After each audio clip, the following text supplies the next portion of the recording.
കളിക്കണൊക്കെ തോക്കും, തോറ്റു കഴിഞ്ഞാൽ പ്രശ്നം. അതുകൊണ്ട് ഞാൻ എങ്ങനെ, ഇതിപ്പോ നമ്മളെ കയ്യിലല്ലല്ലോ കൺട്രോള്.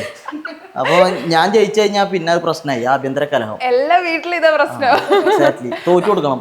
നമ്മളെന്ത് ചെയ്യാനാ, തോക്കാൻ പറ്റും. ഇതുപോലെ എനിക്ക് ഫുഡ് ഉണ്ടാക്കുന്നതിൽ ഒത്തിരി വെറൈറ്റി ഫുഡ് ഉണ്ടാക്കുമല്ലോ. പെരുന്നാളായിട്ട് എങ്ങനെയുണ്ടായിരുന്നു? പെരുന്നാൾ എങ്ങനെയുണ്ടായിരുന്നു ചോദിക്കട്ടെ. പെരുന്നാൾ അടിപൊളിയായിരുന്നു. എന്തൊക്കെ സ്പെഷ്യൽ ഉണ്ടാക്കി? അതെന്തൊക്കെയാ ഡെസേർട്ട് ഉണ്ടാക്കിയെന്നല്ലോ. ഓക്കെ, ബിരിയാണി ഒന്നും ഉണ്ടാക്കി കൊടുത്തില്ല? ബിരിയാണി അതിന് മുമ്പ് ഉണ്ടാക്കിയിട്ടുണ്ട്. ആള് ബിരിയാണി ഉണ്ടാക്കിയെന്ന് ഒരു ഇതാണ്. പിന്നെ എന്താ, മന്തിയില്ലേ, മന്തി ഉണ്ടാക്കി. ആളുണ്ടാക്കുന്നതിൽ ഏറ്റവും ഇഷ്ടപ്പെട്ട അത് ഞാൻ സത്യത്തിൽ അത് ഫ്ലോപ്പാന്ന് വിചാരിച്ചത്. പക്ഷെ ഭാഗ്യത്തിന് അത് കൊള്ളായിരുന്നത്. ബിരിയാണിയും അടിപൊളിയായിരുന്നു, മന്തി അടിപൊളിയായിരുന്നു. ഇനിയിപ്പോ എന്ത് പാളിയതാണോ പാളി റെഡിയായതാണോന്ന് അറിയില്ല, സംഭവം ടേസ്റ്റ് ആയിരുന്നു. ആളെന്തെങ്കിലും ഉണ്ടാക്കി തരുന്നുണ്ടോ? കാനഡയിൽ നിന്ന് കുറെ ഉണ്ടാക്കി ഫോട്ടോസ്. അത് നമ്മളെ ഗതികേട്. അവിടെ ഉണ്ടാക്കി തരാൻ വൈഫും വീട്ടുകാരും ഇല്ല, നമ്മൾ തന്നെ സെൽഫായിട്ട് എല്ലാം ചെയ്യണം. അപ്പോൾ പട്ടിണി അടക്കണ്ടെങ്കിൽ നമ്മൾ തന്നെ കുക്ക് ചെയ്ത് കഴിക്കണം. ആ ഗതികേട് കൊണ്ട് കുക്ക് ചെയ്ത് കഴിക്കുന്നു. പ്രോ കുക്കാണോ അവിടെ? ഞാൻ ആക്ച്വലി ചായ പോലും തിളപ്പിക്കാൻ അറിയാത്ത ഒരാളായിരുന്നു ഇവിടുന്ന് പോണ സമയത്ത്. ഇപ്പൊ ഞാൻ എന്ത് വേണമെങ്കിലും ഉണ്ടാക്കി കഴിക്കും. ആ ഒരു ലെവലിലേക്ക് നമ്മൾ മാറും. പ്രവാസി ആയി കഴിഞ്ഞാൽ നമ്മളെല്ലാം പഠിക്കും. ലൈഫിനെ കറക്റ്റ് ഏതൊക്കെ മേഖലയിൽ നമുക്ക് മാനേജ്മെന്റ് ഉണ്ടോ ആ മാനേജ്മെന്റ് എല്ലാം നമ്മൾ പഠിക്കും.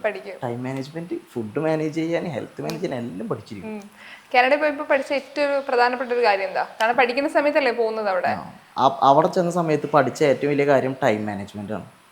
കാരണം നമുക്ക് എല്ലാത്തിനും ഒരു കറക്റ്റ് സ്കെഡ്യൂൾ ആയിരിക്കും. നമ്മൾ ഇനീഷ്യലി സ്റ്റുഡൻ്റ് ആയിട്ട് ചെല്ലുന്ന സമയത്ത് ഭയങ്കര ലിമിറ്റഡ് ടൈം, എല്ലാവർക്കും ഉള്ള 24 hours നമുക്കുള്ളൂ. ഈ 24 hours നമ്മൾ കോളേജിൽ പോകണം, കോളേജിലെ അസൈൻമെൻറ്റ്സ് തീർക്കണം, അതിന് പുറമെ വർക്കിന് പോകണം. ഈ വർക്ക് നമ്മുടെ കോളേജ് ടൈമായിട്ട് കൊളാബാകാൻ പാടില്ല. അപ്പോൾ അത് നോക്കിയിട്ട് ആ അവൈലബിലിറ്റിയിലുള്ള പാർട്ട് ടൈം കണ്ടുപിടിച്ച് അതിന് പോകണം.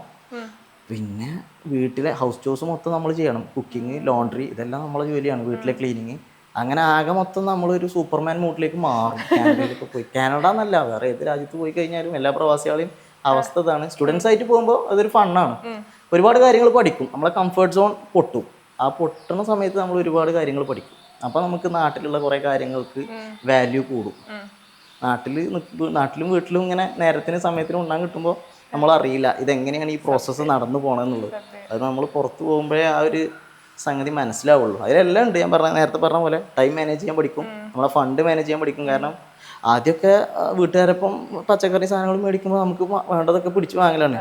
ഇത് നമ്മളങ്ങോട്ട് സോർട്ട് ചെയ്യും. ഒരു ബഡ്ജറ്റ് ഇട്ടിട്ട് ഈ ബഡ്ജറ്റിൽ ഈ മാസം ഇന്ന് $200 സ്പെൻഡ് ചെയ്യാൻ പറ്റും, $200 ഇത്ര, പച്ചക്കറി ഇത്ര മേടിക്കാം, ചിക്കൻ ഒരു പീസ് കുറച്ച് കഴിച്ച് കഴിഞ്ഞാൽ അങ്ങനെയൊക്കെ. ഇങ്ങനെയൊക്കെയാണ് ചെക്കന്മാർ അവിടെ ജീവിച്ചു പോണത്.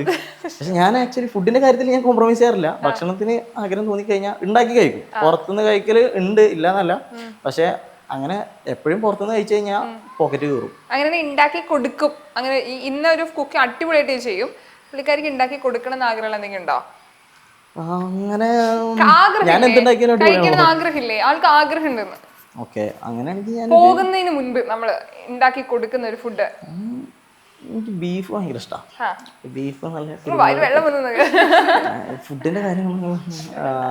അപ്പോൾ ബീഫ് വരട്ടിയതും നല്ല നെയ്ച്ചോറും. ഓക്കെ ആണോ? ഓക്കെ, എന്നോട് പറയണോ ഉണ്ടാക്കി തന്നോ കേട്ടോ.